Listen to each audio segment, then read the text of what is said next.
Welcome parents. First of all, I want to congratulate you for taking action not only towards a child's education but also your relationship with them by being able to not only understand what the IB is about but just propelling them on their journey.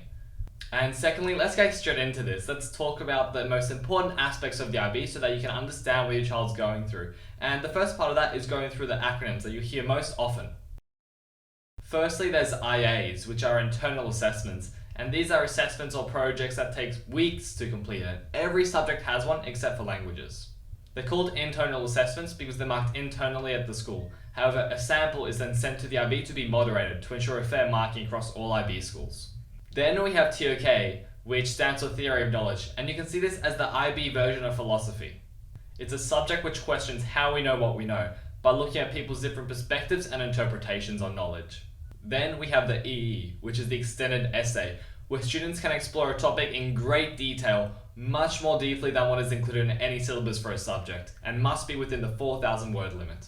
Then we have CAS, which is Creativity, Activity, Service, and it's a requirement for the IB. It's a pass-fail condition and you don't get marked on it. CAS is an attempt to force students to live a balanced lifestyle during their diploma, as well as learn about their role in their local community.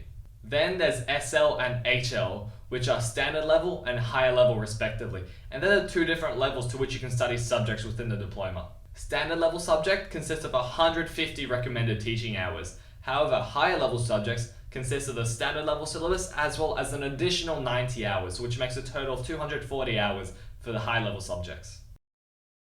A topic that I found that a lot of parents get confused about is the marking and how exactly every subject is graded to a 7.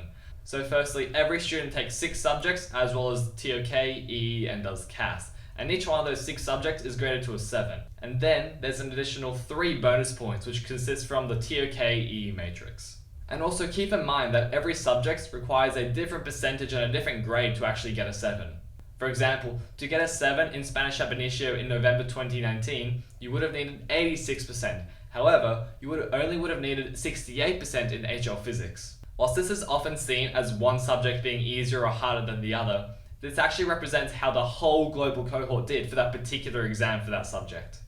If students around the world perform much better than usual for this particular exam for this particular time zone, then the grade boundaries will be pushed up for that subject.